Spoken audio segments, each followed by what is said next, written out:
Hello साथियों, नमस्कार। मेरा नाम बिमला पाल। मेरे YouTube channel video with Bimla पर आप सभी लोगों का बहुत बहुत स्वागत है।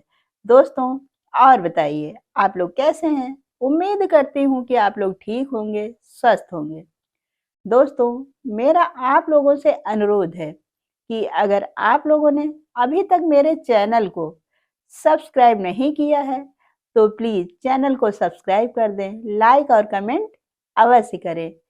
और जो लोग चैनल को सब्सक्राइब कर चुके हैं वह वीडियो को लोगों में शेयर अवश्य करें।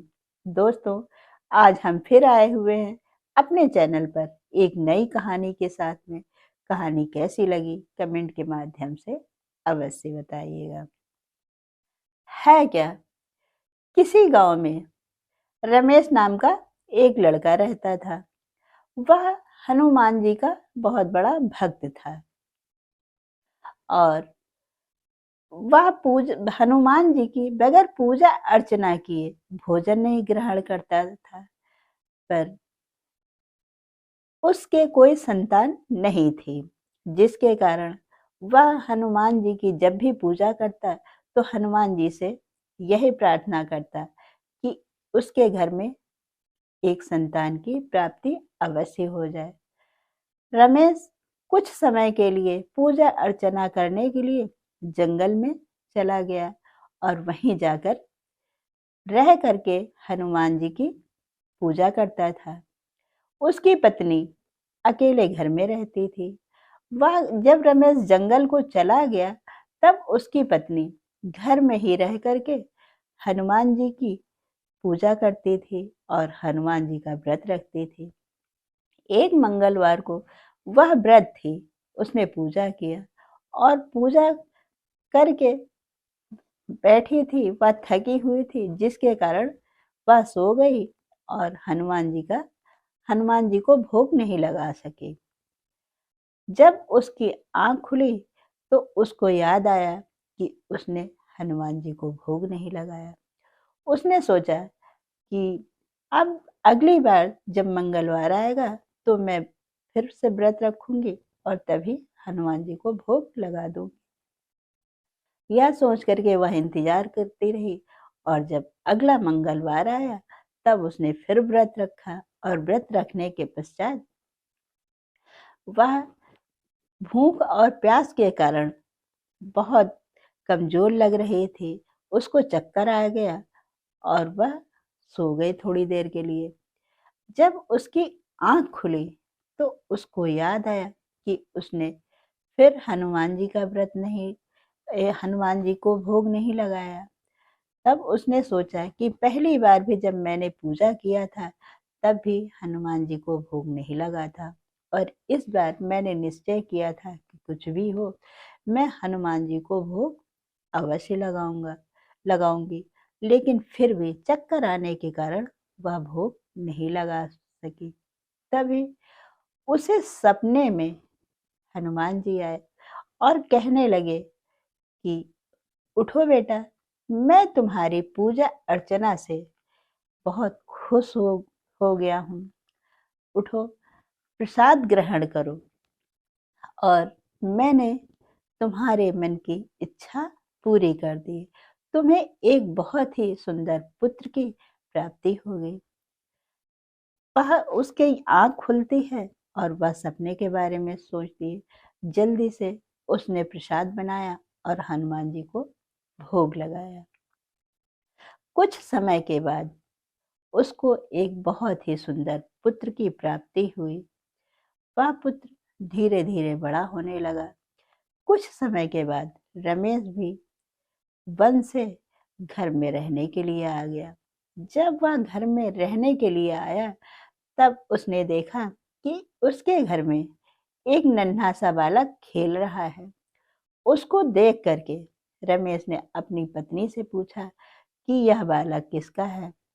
तब उसकी पत्नी ने रमेश को बताया कि मुझे हनुमान जी ने सपने में आशीर्वाद दिया था पुत्र की प्राप्ति के लिए, यह उन्हीं के प्रणाम स्वरूप है।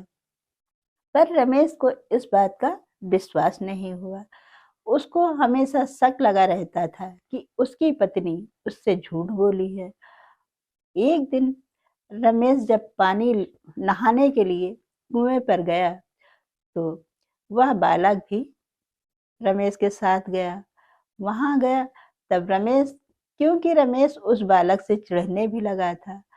जब रमेश नहा वहा के फ्री हुआ तब उसके मन में पाप था और उसने उस बालक को उठा करके कुएं में डाल दिया और फिर घर को वापस आ गया। जब रमेश घर को वापस आया तब उसकी पत्नी ने बालक को पूछा। तब रमेश अपनी पत्नी से झूठ बोलते हुए कहने लगा कि नहीं, वह बालक मेरे साथ तो नहीं गया था, वह यहीं कहीं खेल रहा था। इतना उसने कहा कि तुरंत ही उसके पीछे से आवाज आई कि पिताजी, मैं आ गया हूँ। यह देख करके रमेश बहुत आश्चर्यचकित होता है और सोचता है कि यह कैसा, कि मैं तो इस बालक को कुएं में डाल के आया था और यह मेरे पीछे, ऐसा क्या कारण है। फिर रात को जब रमेश सोया तो हनुमान जी ने रमेश को सपने में कहा कि यह बालक मैंने आशीर्वाद के रूप में तुम्हारी पत्नी को दिया है, अब यह तुम्हारा पुत्र है, तुम अपनी पत्नी पे शक मत करो। जब रमेश की आंख खुली तो उसने उसी सपने को याद किया और अपनी पत्नी को अपने पास बुलाया, उसको गले से लगाया और अपनी गलती के लिए क्षमा मांगने लगा और कहने लगा कि मुझको क्षमा कर दो, मैं ही गलत था जो तुम्हारे पर शक करता था। आज सपने में हनुमान जी आए थे, उन्होंने यह बताया कि इस बालक को उन्होंने वरदान स्वरूप तुम्हें दिया है। उसके बाद से रमेश अपनी पत्नी के साथ, अपनी पत्नी और उस बालक के साथ खुशी खुशी रहने लगे और हनुमान जी हमेशा उन पर अपना आशीर्वाद बनाए हुए थे। तो दोस्तों, यह रही आज की कहानी। इस कहानी से हमें यह शिक्षा मिलती है कि बगैर सच्चाई को जाने हमें किसी पर शक नहीं करना चाहिए, क्योंकि रमेश ने अपने शक के कारण ही उस बच्चे को कुएं में डाल दिया था, पर वह तो भगवान का दिया हुआ आशीर्वाद था जिसके कारण वह बालक निकल आया और उसकी पत्नी में सच्चाई थी जिसके कारण भगवान हनुमान जी ने उसकी मदद की। दोस्तों, यह रही आज की कहानी। कहानी कैसी लगी आप लोग कमेंट के माध्यम से अवश्य बताइएगा। उसके बाद अब हम फिर मिलते हैं अपनी अगली वीडियो में। तब तक के लिए नमस्कार, जय हिंद, जय भारत।